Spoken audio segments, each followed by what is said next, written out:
சங்கீதம் 4:7 பார்க்க போகிறோம். தானியமும் திராட்சரசமும் பெருகியிருக்கிற காலத்தின் சந்தோஷத்தை பார்க்கிலும் அதிக சந்தோஷத்தை என் இருதயத்தில் தந்தேன். சமாதானத்தோடே படுத்துக்கொண்டு நித்திரை செய்வேன். கர்த்தாவே, நீர் ஒருவரே என்னை சுகமாய் தாங்க பண்ணுகிறீர். தானியமும் திராட்சரசமும் பெருகியிருக்கிற காலத்தின் சந்தோஷத்தை பார்க்கிறோம், அதிக சந்தோஷம் என் இருதயத்தில் தந்தேன். நமக்கு சங்கீதக்காரன் சொல்கிறத பார்க்கும்பொழுது அதிகமான சந்தோஷம் நம்மளுக்கு கிடைக்கணும் அப்படின்னா நாம் பண்ண வேண்டியதெல்லாம் ஒன்று தான். எப்போதும் வேதத்தில் தியானமாயிருக்கின்ற ஒரு விஷயம், எப்போதும் வேதத்தில் தியானமாயிருக்கின்ற அல்லது படிக்கின்ற அல்லது பிரசங்கத்தை கேட்கிற அல்லது கர்த்தரை பற்றி தெரிந்து கொள்கின்ற ஏதாவது ஒரு சூழ்நிலை, பாடல்களாகவோ பிரசங்கங்களாகவோ, பாடல்கள் பிரசங்கங்கள், சிந்திப்பது, வேத வார்த்தையை நினச்சி கர்த்தருடைய ஆசீர்வாதம் இப்படி சொல்லியிருக்கு அப்படி சொல்லியிருக்குது, அந்த மாதிரி சிந்திக்கின்ற அந்த இன்கம் தான்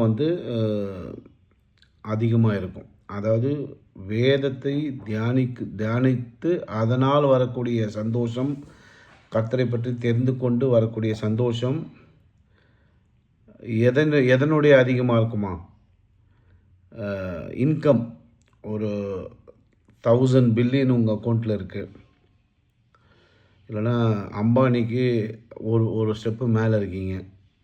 அதான் உலகத்திலே நம்பர் 1 பணக்காரர். சரி, அம்பானி நம்ம எலன் மஸ்கோட ஒரு 1000 கோடி எக்ஸ்ட்ரா இருக்கிறீங்க, இல்லைனா அவனோட பணக்காராக இருக்கிறீங்க அப்படின்னா அப்போது உங்களுக்கு ஒரு சந்தோஷம் வரா மாதிரி நினச்சிக்கிங்களேன். அந்த சந்தோஷத்தை பார்க்கிலும் தானியமும் திராட்சரசமும் பெருகியிருக்கிற காலத்தின் சந்தோஷத்தை பார்க்க அதிக சந்தோஷம் தேவனுடைய வார்த்தையில் நாம் நிலைத்திருக்கிறது கிடைக்கும். அப்போது அதை விட அதிகமாக சந்தோஷம் இருக்கும். அப்போ வேதமே போதும் அப்படி சொல்ல வரல.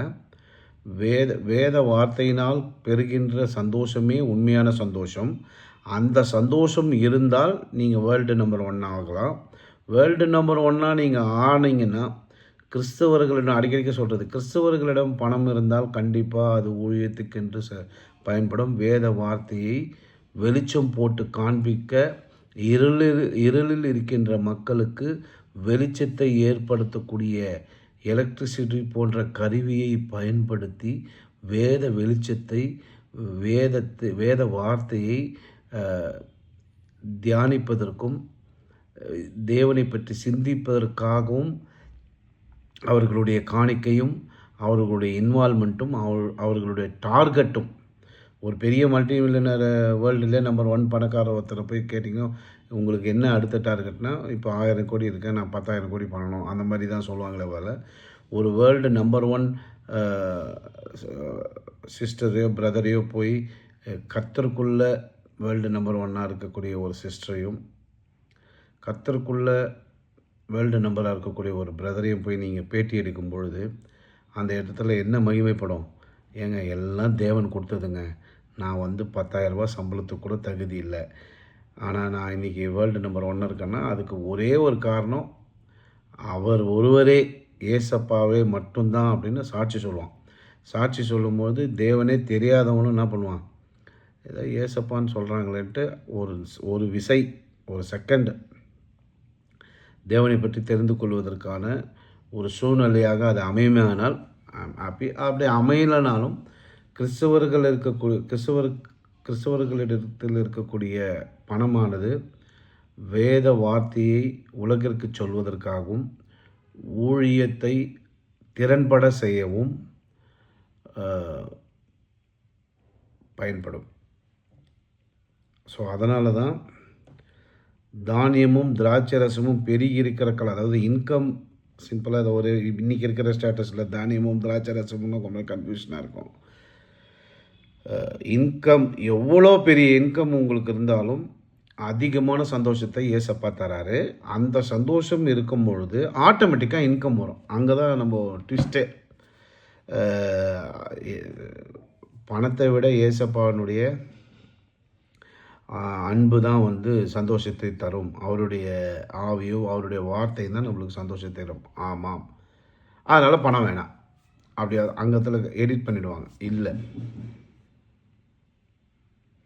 நம்ம எவ்வளோ பெரிய பணம் நம்மக்கிட்ட இருந்தாலும் தேவனுடைய தேவனால் கிடைக்கப்படுகிற சந்தோஷம்தான் அதிக சந்தோஷமாக இருக்கும்.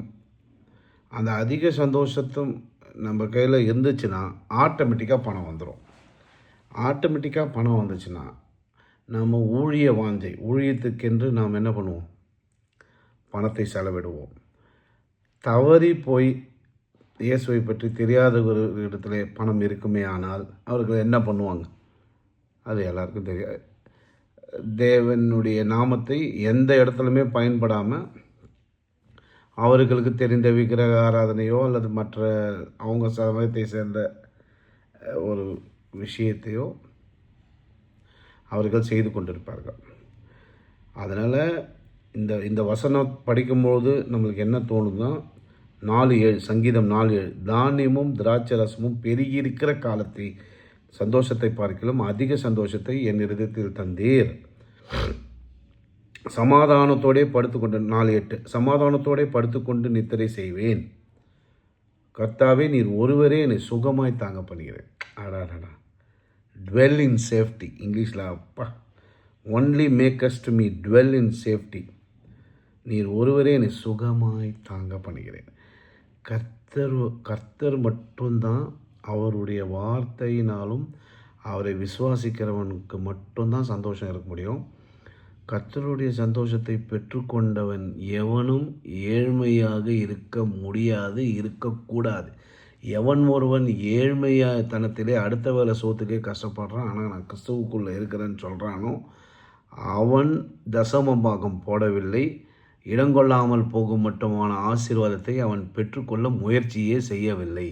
அவன் பள்ளிக்கூடத்திலே இருந்தாலும் கிளாஸ் ரூமில் போய் உக்காந்து அவன் படிக்கவே முயற்சி செய்யவில்லை.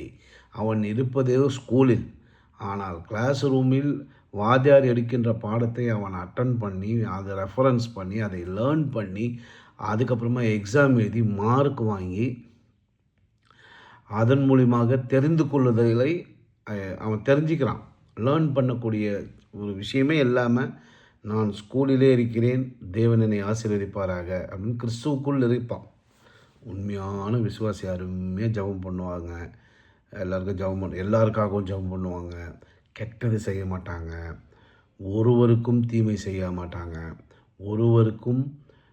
ஒவ்வொருவருக்காகவும் ஜெபம் பண்ணுவாங்க.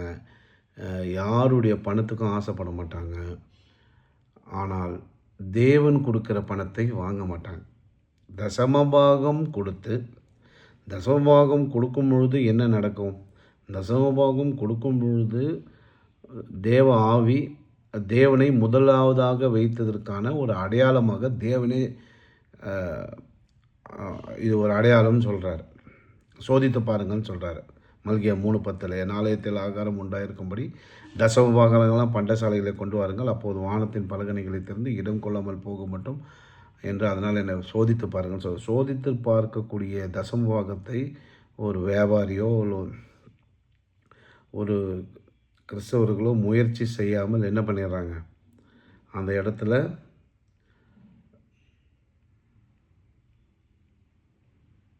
சைலண்ட்டாக ஏழ்மை தான் கர்த்தருடைய சந்தோஷம்தான் முக்கியம், வேறு எந்த சந்தோஷமும் உங்களுக்கு வேண்டாம் அப்படின்னா, இப்போவும் நான் சினிமா பார்க்க சொல்லலை, அப்புறம் டிவி பார்க்க சொல்லலை. தேவன்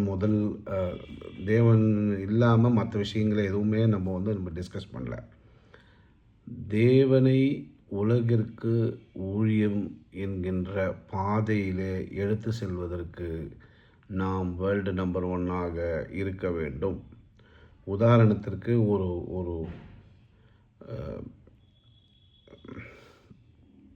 ஒரு பைபிள் ஸ்டோரி படமாக்கப்படுகிறது. அந்த படம் ஆக்கப்பட்ட அந்த பைபிள் ஸ்டோரியை படம் ஆயிடுச்சு, ஓகேங்களா? இப்போ இந்தியா ஃபுல்லாக ஒரு ஹண்ட்ரட்ஸ் ஆஃப் லாங்குவேஜஸ் இருக்குது. இல்லை ஒரு 50s ஆஃப் லாங்குவேஜஸ். மெயின் லாங்குவேஜஸ்ன்னு பார்த்திங்கன்னா ஒரு ஒவ்வொரு ஸ்டேட்டுக்கும் ஒரு லாங்குவேஜ்னு கணக்கு போட்டால் கூட ஒரு 50 ஸ்டேட்டு, ஒரு 30 ஸ்டேட்டு, 30 லாங்குவேஜ். அந்த லாங்குவேஜில் நம்ம வந்து அந்த இயேசப்பா படத்தை லான்ச் பண்ணோம். அந்த இயேசப்பா படத்தை அந்த பைபிள் வசனத்தினால ஷூட் பண்ணியிருக்கிற அந்த வீடியோவை லாங்குவேஜ் மட்டும் மாறி எல்லா ஊருக்கும் நம்ம வந்து வேத வார்த்தையை படம் ரிலீஸ் பண்ணோம். அதுக்கு வந்து எல்லா இடத்துலையுமே நம்மளுக்கு வந்து என்ன தேவைப்படுது? பணம் தேவைப்படுது. பணம் இருக்குமே ஆனால் ஒரே நாளில் எல்லா தேட்டர்லையுமே வேத வார்த்தையை லான்ச் பண்ணி டிக்கெட் வாங்கக்கூடிய அளவுக்கு, இல்லைன்னா சர்ச்சில் ஃப்ரீ டிக்கெட் கொடுத்து நம்ம வேத வசனத்தை அன்றைக்கி ஒரு நாள் ஒரே நேரத்தில் எல்லாருமே வந்து வேத வசனத்தில் இருக்கக்கூடிய ஒரு சம்பந்தமான ஒரு படத்தை ஒரே நாளில் எல்லாருமே பார்க்க முடியும். அதற்கு வேர்ல்டு நம்பர் 1 இருந்தால் ரொம்ப சாதாரணமாக பண்ணிட்டு போயிடலாம். எல்லா டிஸ்ட்ரிக்ட்லும் ஒரே நாளில் தேவனுடைய ஏதாவது ஒரு வசனத்தின் அடிப்படையிலையோ அல்லது ஸ்டோரிஸு,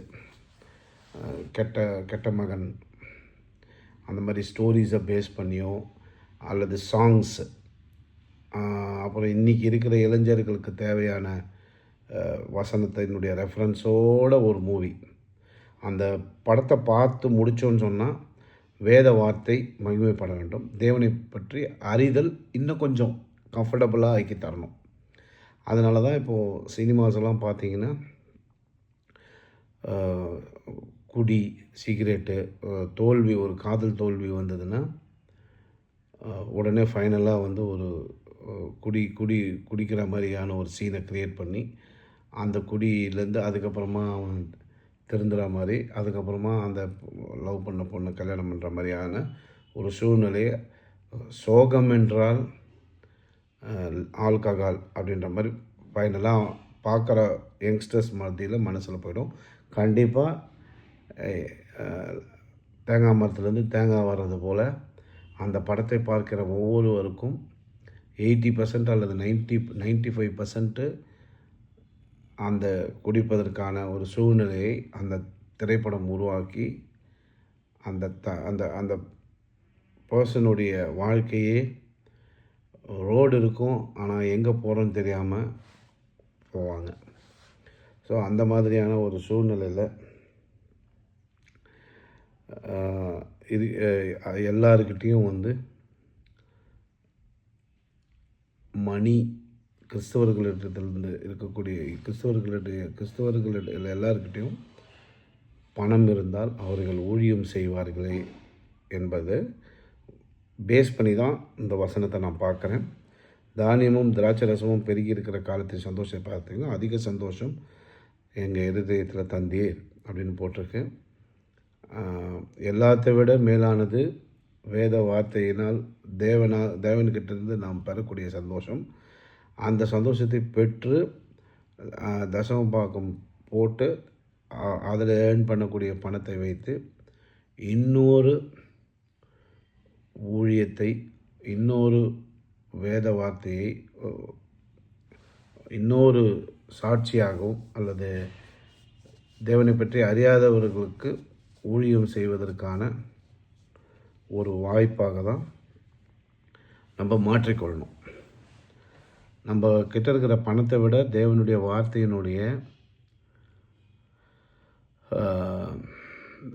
வார்த்தையால் பெறப்படுகிற சந்தோஷமே மேலானது. அந்த சந்தோஷம் நம்ம கையில் இருக்கும்போது ஆட்டோமேட்டிக்காக பணம் வரணும். தசமபாகம் போட்டு பணத்தை பெற்றுக்கொள்ள வேண்டும். பெற்றுக்கொண்டு உலகத்திற்கு சுவிசேஷம் சொல்வதற்கு பணத்தை பயன்படுத்த வேண்டும். சமாதானத்தை படுத்துக்கொண்டு நித்திரை செய்வார். கர்த்தர் நம்ம கூட இருக்கும்பொழுது, நம்ம அவருடைய வார்த்தையால் நம்ம வாழும்போது நமக்கு எப்போவுமே சமாதானத்தோடு தூங்குவோம். கர்த்தாவே நீர் ஒருவரே என்னை சுகமாய் தாங்க பண்ணுகிறேன். அதை தாங்குறாங்க அப்படின்னா, ஒரு கம்பெனி வந்து ஒரு தாங்கிறதுன்றது வந்து ஒரு கம்பெனியில் பணிபுரிகிற ஸ்டாஃப்ஸை வந்து அந்த கம்பெனி தாங்கும். அதை கரெக்டாக 1ஆம் தேதி சம்பளம் கொடுக்கும், பேட்டா கொடுக்கும், சில கம்பெனியில் மெடிக்கல் எக்ஸ்பென்ஸ் கொடுப்பாங்க, அது வந்து தாங்கிறது. ஆனால் சுகமாய் தாங்க பண்ணிக்கிறதுனா நம்மளை சந்தோஷமாக பார்த்துக்கிறது. இப்போ கம்பெனிஸ் அப்படின்னா 8 மணி நேரம் வேலை, 10,000 சம்பளம், எதனா உனக்கு அடிபட்டுச்சுன்னா கொடுப்பேன். இது எல்லாமே வந்து ஒரு லா மாதிரி. இந்த கம்பெனியில் வேலை செய்கிறவங்க எல்லாருக்கும் மெடிக்கல் ஃப்ரீ, இந்த கம்பெனியில் வேலை செய்கிறவங்களுக்கு 8 மணி நேரம் டியூட்டி, இந்த கம்பெனியில் வேலை செய்கிறவங்களுக்கு இது, இந்த கம்பெனியில் வேலை செய்கிறவங்களுக்கு இது, இந்த கம்பெனியில் வேலை செய்கிறவங்களுக்கு லா. அதில் சுகம் இருக்காது, as a law of workers. ஆனால் இது அப்படி கிடையாது. கர்த்தாவே நீர் ஒருவரை சுகமாய் தாங்க பண்ணி. சுகம் என்றால் piece. I will both lay me down in peace and sleep, for thou Lord only makest me dwell in safety. Safety, ஒரு சுகம்.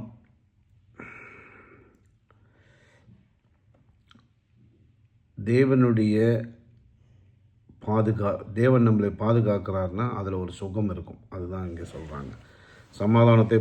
சமாதானத்தோടെ படுத்துக்கொண்டு நித்திரை செய்வேன், கர்த்தாவே நீர் ஒருவரே என்னை சுகமாய் தாங்க பண்ணுகிறேன்.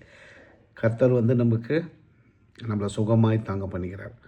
ஸோ நம்மளுடைய இன்கம்மை பார்க்கிலும் அதிக சந்தோஷம் கர்த்தருடைய